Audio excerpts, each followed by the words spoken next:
2000 साल पहले इतिहास की धूल में दबा हुआ एक ऐसा दिन आया जिसने पूरी मानवता की दिशा बदल दी। एक ऐसा क्षण जब स्वर्ग और पृथ्वी के बीच एक अदृश्य युद्ध चल रहा था और उस युद्ध का केंद्र था एक व्यक्ति, जीसस क्रिस्ट, नासरत का यीशु, जिसे कुछ लोग एक साधारण शिक्षक समझते थे, कुछ उसे चमत्कार करने वाला मानते थे, लेकिन कुछ ऐसे भी थे जो उसे अपने लिए सबसे बड़ा खतरा मानते थे। वो बीमारों को चंगा करता था, टूटे हुए दिलों को जोड़ता था, अंधों को दृष्टि देता था और सबसे बड़ी बात, वो लोगों को उस सच्चाई से मिला रहा था जो उनके भीतर की आत्मा को जगा रही थी। और यही सच्चाई उन लोगों के लिए असहनीय थी जिनकी ताकत झूठ और नियंत्रण पर टिकी हुई थी, क्योंकि जब सच्चाई सामने आती है तो झूठ का साम्राज्य अपने आप हिलने लगता है। धीरे धीरे एक साजिश जन्म लेने लगी, एक ऐसी योजना जो बाहर से धार्मिक लगती थी लेकिन अंदर से डर, ईर्ष्या और सत्ता की भूख से भरी हुई थी। धार्मिक अगुवे जो लोगों को मार्ग दिखाने वाले होने चाहिए थे, वही अब अंधेरे में बैठकर यह तय कर रहे थे कि इस व्यक्ति को कैसे चुप कराया जाए, क्योंकि उन्हें डर था कि अगर यह आवाज और फैल गई तो लोग उनके नियंत्रण से बाहर हो जाएंगे। और इसी साजिश के बीच एक नाम उभरकर सामने आता है, एक ऐसा नाम जिसे सुनते ही आज भी विश्वासघात की तस्वीर सामने आ जाती है, जूदास इस्करियोट। यहूदा कोई बाहरी व्यक्ति नहीं था, वो उसी समूह का हिस्सा था जिसे यीशु ने खुद चुना था। वो उनके साथ चलता था, उनके साथ बैठता था, उनके साथ भोजन करता था। उसने अपनी आंखों से वो सब देखा जो एक आम इंसान कभी सोच भी नहीं सकता। उसने देखा कैसे एक शब्द से तूफान शांत हो जाता है। उसने देखा कैसे कुछ रोटियों से हजारों लोग तृप्त हो जाते हैं। उसने देखा कैसे मौत के मुंह से लोग वापस जीवन में आ जाते हैं। लेकिन एक बात थी जो अंदर ही अंदर उसे खा रही थी, एक छिपी हुई कमजोरी, एक ऐसा बीज जो धीरे धीरे उसकी आत्मा को जकड़ रहा था, और वह था लालच। धीरे धीरे पैसा उसके दिल में उस जगह पर बैठ गया जहां कभी विश्वास होना चाहिए था। और जब दिल में गलत चीज बैठ जाती है तो इंसान सही और गलत के बीच फर्क खो देता है। एक रात अंधेरे में उसने वह कदम उठाया जिसने इतिहास को बदल दिया। वह गया उन लोगों के पास जो यीशु को खत्म करना चाहते थे, और उसने एक सौदा किया, एक ऐसा सौदा जिसकी कीमत इतनी छोटी थी कि सुनकर भी दिल कांप जाए। उसने अपने गुरु, अपने साथ चलने वाले, अपने ही प्रभु को कुछ चांदी के सिक्कों के बदले बेच दिया। सोचिए, जिसने प्रेम दिया उसी को धोखा दिया गया, जिसने जीवन दिया उसी को मृत्यु के हवाले कर दिया गया, और वह भी किसी दुश्मन ने नहीं बल्कि अपने ही ने। उस रात जब बगीचे में सब कुछ शांत था, पेड़ों के बीच हवा धीरे धीरे बह रही थी, तभी अचानक मशालों की रोशनी दिखी, हथियारों की आवाज आई, और उस भीड़ के आगे आगे चल रहा था यहूदा। वह यीशु के पास आया जैसे कोई मित्र आता है, लेकिन उसके दिल में मित्रता नहीं बल्कि विश्वासघात था। उसने एक संकेत तय किया था, एक चुंबन जो प्रेम का प्रतीक होना चाहिए था। वही उस रात धोखे का निशान बन गया। और जैसे ही उसने वो किया, सैनिक आगे बढ़े और यीशु को पकड़ लिया गया। लेकिन कहानी यहीं खत्म नहीं होती। असली कहानी तो अब शुरू होती है, क्योंकि जिस क्षण यहूदा ने सोचा कि उसने सब कुछ पा लिया है, उसी क्षण उसने सब कुछ खो दिया था। जब उसने देखा कि जिस व्यक्ति को उसने सौंपा है उसे मौत की सजा दी जा रही है, तब उसके भीतर कुछ टूट गया। उसका दिल डर और पछतावे से भर गया। लेकिन अब बहुत देर हो चुकी थी। वो उन लोगों के पास गया जिनके लिए उसने ये सब किया था, लेकिन उन्हें उससे कोई मतलब नहीं था। और यही दुनिया का सबसे कड़वा सच है। जब आप गलत रास्ता चुनते हैं तो जिनके लिए आप सब कुछ करते हैं वही सबसे पहले आपको छोड़ देते हैं।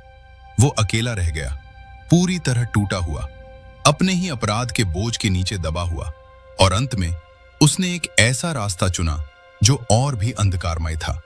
उसकी कहानी हमें यह सिखाती है कि केवल पास रहना, केवल देखना, केवल सुनना काफी नहीं है। अगर दिल नहीं बदलता तो इंसान सच्चाई के सबसे करीब होकर भी उससे सबसे दूर हो सकता है। लेकिन ये तो सिर्फ शुरुआत थी। अब अगला नाम और भी ज्यादा खतरनाक है, क्योंकि इस बार बात किसी शिष्य की नहीं, बल्कि एक ऐसे व्यक्ति की है जिसके पास धर्म की सबसे ऊंची कुर्सी थी। एक ऐसा व्यक्ति जिसे लोगों और परमेश्वर के बीच खड़ा होना था, लेकिन उसने खुद परमेश्वर के पुत्र को ठुकरा दिया। उसका नाम था कैफास। अब कहानी उस मोड़ पर पहुंचती है जहां अंधकार और भी गहरा हो जाता है, क्योंकि अब मंच पर आता है एक ऐसा व्यक्ति जो बाहर से पवित्रता का प्रतीक था, लेकिन भीतर से साजिश का केंद्र। उसका नाम था कैफास। वो उस समय का महायाजक था, एक ऐसा पद जिसे सम्मान, न्याय और सत्य के लिए खड़ा होना चाहिए था। लोग उसे देखते थे तो सोचते थे कि यह व्यक्ति परमेश्वर के सबसे करीब है, लेकिन उस रात वही व्यक्ति सत्य के सबसे बड़े विरोध में खड़ा था। उसके लिए यीशु कोई उद्धारकर्ता नहीं था, बल्कि एक खतरा था। एक ऐसा खतरा जो उसकी शक्ति, उसकी प्रतिष्ठा और उसके पूरे धार्मिक सिस्टम को हिला सकता था, क्योंकि यीशु लोगों को मंदिर से नहीं, सीधे परमेश्वर से जोड़ रहा था, और यही बात उसे असहनीय थी। इसलिए उसने एक योजना बनाई, एक ऐसी योजना जिसमें न्याय का नाम था, लेकिन अंदर से वो पूरी तरह अन्याय थी। रात के अंधेरे में जब शहर सो रहा था, एक गुप्त सभा बुलाई गई। नियमों को तोड़ा गया, परंपराओं को नजरअंदाज किया गया, क्योंकि उनका उद्देश्य सच जानना नहीं, बल्कि पहले से तय फैसला सुनाना था। और फिर यीशु को उनके सामने लाया गया। वहां सवाल पूछे गए, लेकिन जवाब सुनने के लिए नहीं, बल्कि जाल बिछाने के लिए। झूठे गवाह खड़े किए गए, लेकिन उनकी बातें आपस में मेल नहीं खा रही थी। फिर भी सच की कोई कीमत नहीं थी, क्योंकि फैसला पहले ही लिखा जा चुका था। फिर एक क्षण आया जब महायाजक ने सीधे यीशु को चुनौती दी। उसने कहा कि अगर तू वही है जो लोग कहते हैं तो खुद बता। और उस क्षण यीशु ने सत्य को छुपाया नहीं, उसने साफ कह दिया कि वह वही है, और एक दिन सब उसे उस स्थान पर देखेंगे जहां से कोई उसे हटा नहीं सकता। बस यही वह क्षण था जिसका इंतजार कैफा कर रहा था। उसने तुरंत अपने वस्त्र फाड़ दिए, जैसे कि कोई बहुत बड़ा अपराध हो गया हो, और उसने घोषणा कर दी कि अब किसी गवाह की जरूरत नहीं, क्योंकि उसके अनुसार यीशु ने खुद ही अपने खिलाफ बोल दिया है। लेकिन सच्चाई यह थी कि उस रात न्याय नहीं हुआ, बल्कि न्याय का मजाक उड़ाया गया। वहां मौजूद लोगों ने निर्णय लिया कि यह व्यक्ति जीने के योग्य नहीं है। सोचिए, वही व्यक्ति जो लोगों को जीवन दे रहा था, उसी को मौत की सजा दी जा रही थी, और यह सब हो रहा था धर्म के नाम पर। लेकिन कहानी यहीं खत्म नहीं होती, क्योंकि इस साजिश के पीछे एक और छाया थी। एक ऐसा व्यक्ति जो सामने कम, लेकिन पर्दे के पीछे ज्यादा शक्तिशाली था।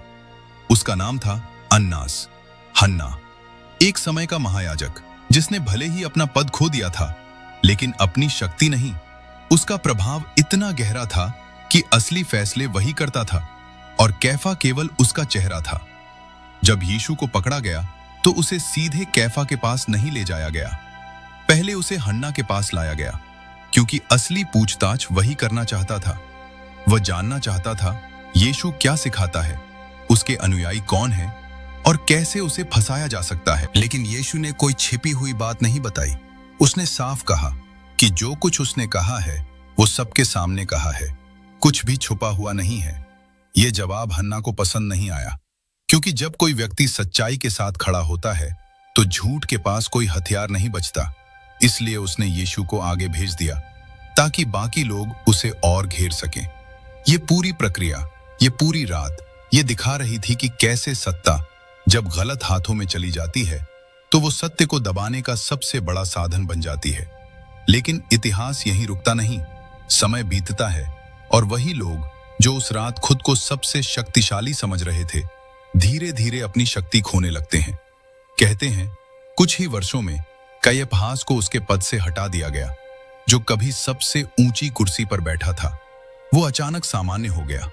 उसका नाम, जो कभी सम्मान से लिया जाता था, अब इतिहास में एक अलग ही वजह से याद किया जाने लगा। और अन्नस, जिसका पूरा परिवार सत्ता का केंद्र था, अंत में उसी शहर में विनाश का सामना करता है, जब युद्ध, भूख और हिंसा सब कुछ निगल जाते हैं। जो कभी मंदिर पर नियंत्रण रखते थे, वही मंदिर की राख देखने के लिए मजबूर हो गए। ये कहानी हमें एक गहरी सच्चाई दिखाती है कि केवल पद, केवल धार्मिक पहचान, केवल बाहरी पवित्रता किसी को भी बचा नहीं सकती अगर दिल सच्चाई के खिलाफ खड़ा हो जाए। और अब कहानी और भी खतरनाक मोड़ लेने वाली है, क्योंकि अब यीशु को ले जाया जा रहा है एक ऐसे व्यक्ति के पास जिसके हाथ में अंतिम फैसला है। एक रोमी शासक, एक ऐसा आदमी जो सच्चाई को पहचानता है लेकिन फिर भी उसके साथ खड़ा नहीं होता। उसका नाम है पोंटियस पायलट। अब कहानी उस दरवाजे पर आकर खड़ी हो चुकी है जहां से वापसी का रास्ता लगभग खत्म हो जाता है। एक तरफ सच्चाई खड़ी है और दूसरी तरफ डर, और इनके बीच खड़ा है एक व्यक्ति जिसका एक फैसला इतिहास को हमेशा के लिए बदलने वाला है। उसका नाम है पोंटियस पायलट। वो एक रोमी राज्यपाल था। सत्ता, कानून और दंड सब कुछ उसके हाथ में था। उसका काम था व्यवस्था बनाए रखना, विद्रोह को दबाना और यह सुनिश्चित करना कि रोम के खिलाफ कोई आवाज न उठे। वो कठोर था, समझौता करने वाला नहीं, और लोगों के जीवन का फैसला करना उसके लिए कोई नई बात नहीं थी। लेकिन उस दिन उसके सामने एक ऐसा व्यक्ति लाया गया जो किसी अपराधी जैसा नहीं दिखता था। न उसकी आंखों में डर था, न उसके शब्दों में झूठ। और यह बात पिलातुस को बेचैन करने लगी। उसने यीशु से सवाल किए, गहराई से, अकेले में, क्योंकि वो समझना चाहता था कि आखिर यह व्यक्ति है कौन। क्या यह सच में कोई खतरा है या यह सब केवल एक साजिश है? और जब यीशु ने जवाब दिया तो उसके शब्दों में कोई घबराहट नहीं थी, बल्कि एक अजीब सी शांति थी। उसने बताया कि उसका राज्य इस दुनिया का नहीं है। वो किसी सिंहासन के लिए लड़ने नहीं आया, बल्कि सच्चाई की गवाही देने आया है। यह सुनकर पिलातुस के भीतर कुछ हिल गया। वो बाहर आया और उसने भीड़ के सामने कहा कि उसे इस व्यक्ति में कोई दोष नहीं दिखाई देता। उसने कोशिश की कि किसी तरह यीशु को छोड़ दे। उसने अलग अलग रास्ते ढूंढे, लेकिन हर बार भीड़ की आवाज और तेज हो जाती, उसे क्रूस पर चढ़ा दो। यह केवल एक नारा नहीं था, यह एक दबाव था। एक ऐसा दबाव जो धीरे धीरे पिलातुस को अंदर से तोड़ रहा था। वो जानता था कि यीशु निर्दोष है, लेकिन वो ये भी जानता था कि अगर उसने भीड़ के खिलाफ फैसला लिया तो दंगा हो सकता है, और अगर दंगा हुआ तो उसकी कुर्सी, उसका पद और शायद उसकी जान भी खतरे में पड़ सकती है। यहीं पर उसका असली संघर्ष शुरू हुआ। एक तरफ न्याय था, दूसरी तरफ राजनीति। एक तरफ सत्य था, दूसरी तरफ डर। और अंत में उसने क्या चुना? उसने एक ऐसा कदम उठाया जो बाहर से तो बहुत सरल दिखता है, लेकिन अंदर से बहुत भारी था। उसने पानी मंगवाया और सबके सामने अपने हाथ धो लिए, जैसे वो यह कहना चाहता हो कि अब जो होने वाला है उसकी जिम्मेदारी उसकी नहीं है। लेकिन सच्चाई यह है कि जिम्मेदारी से भागने से जिम्मेदारी खत्म नहीं होती। उसने आदेश दे दिया और उसी क्षण एक निर्दोष व्यक्ति को मौत की सजा सुना दी गई। सैनिकों ने उसे ले लिया, उसे कोड़े लगाए गए, उसके शरीर को लहूलुहान कर दिया गया, उसके सिर पर कांटों का मुकुट रखा गया और उसका मजाक उड़ाया गया, जैसे वह कोई राजा नहीं बल्कि एक मजाक हो। लेकिन जो लोग हंस रहे थे, उन्हें यह नहीं पता था कि वे किसके सामने खड़े हैं। फिर वो क्षण आया जब उसे क्रूस उठाकर चलना पड़ा। हर कदम दर्द से भरा हुआ, हर सांस संघर्ष से भरी हुई, और अंत में उसे उस स्थान पर ले जाया गया जहां इतिहास का सबसे बड़ा बलिदान होने वाला था। कीलें उसके हाथों में ठोंकी गईं, पैरों में ठोंकी गईं और उसे ऊपर उठा दिया गया। आसमान जैसे चुप हो गया, धरती जैसे ठहर गई, और उस क्रूस पर केवल एक शरीर नहीं बल्कि पूरी मानवता का बोझ टंगा हुआ था। लेकिन कहानी अभी खत्म नहीं हुई है, क्योंकि इस सब के बीच एक और व्यक्ति है जिसने इस पूरे घटनाक्रम को एक अलग नजर से देखा। एक ऐसा शासक जिसने यीशु को एक अवसर की तरह नहीं बल्कि एक तमाशे की तरह देखा। उसका नाम है हेरोड एंटिपास। जब यीशु को उसके पास लाया गया तो वह उत्साहित हो गया। उसे लगा कि शायद अब वह कोई चमत्कार देखेगा, कोई अद्भुत दृश्य जो उसका मनोरंजन करेगा। उसने कई सवाल पूछे, बार बार, लेकिन यीशु चुप रहा, और यह चुप्पी किसी भी शब्द से ज्यादा शक्तिशाली थी, क्योंकि यह दिखा रही थी कि सत्य को किसी के सामने खुद को साबित करने की जरूरत नहीं होती। लेकिन हेरोदेस ने इस चुप्पी को समझा नहीं। उसने इसे अपमान समझा और फिर उसने वही किया जो अक्सर सत्ता में बैठे लोग करते हैं जब वे सच्चाई को समझ नहीं पाते। उसने उसका मजाक उड़ाया।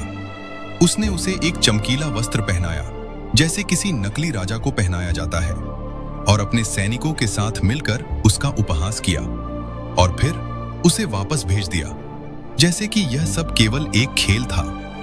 लेकिन इतिहास गवाह है कि जिसने सच्चाई का मजाक उड़ाया उसका अंत कभी सम्मानजनक नहीं हुआ। समय बीता और वही हेरोदेस जिसने खुद को शक्तिशाली समझा था धीरे धीरे अपनी शक्ति खोने लगा। उसका पद छिन गया, उसकी संपत्ति चली गई और अंत में उसे अपने ही देश से दूर निर्वासन में भेज दिया गया, जहां उसने अपने अंतिम दिन गुमनामी, अपमान और टूटे हुए गर्व के साथ बिताए। यह कहानी हमें एक गहरी चेतावनी देती है कि सच्चाई के सामने खड़े होकर उसे नजरअंदाज करना या उसका मजाक उड़ाना केवल एक निर्णय नहीं होता, यह एक दिशा होती है जिसका अंत अंधकार में होता है। और अब कहानी अपने सबसे दर्दनाक और सबसे शक्तिशाली क्षण की ओर बढ़ रही है, जहां केवल शासक या धार्मिक अगुवे ही नहीं बल्कि साधारण सैनिक और एक उग्र भीड़ भी शामिल है। वे लोग जिन्होंने अपने हाथों से कीलें ठोकी, वे लोग जिन्होंने उसकी पीड़ा को देखा लेकिन अपने दिल को नहीं बदला, और वे आवाजें जो सबसे जोर से गूंजी, उसे क्रूस पर चढ़ा दो। अब कहानी उस स्थान पर पहुंच चुकी है जहां हर व्यक्ति को एक चुनाव करना था। कुछ लोग सत्ता में थे, कुछ लोग सैनिक थे और कुछ केवल देखने वाले। लेकिन सच्चाई ये है, उस दिन कोई भी पूरी तरह निष्पक्ष नहीं था।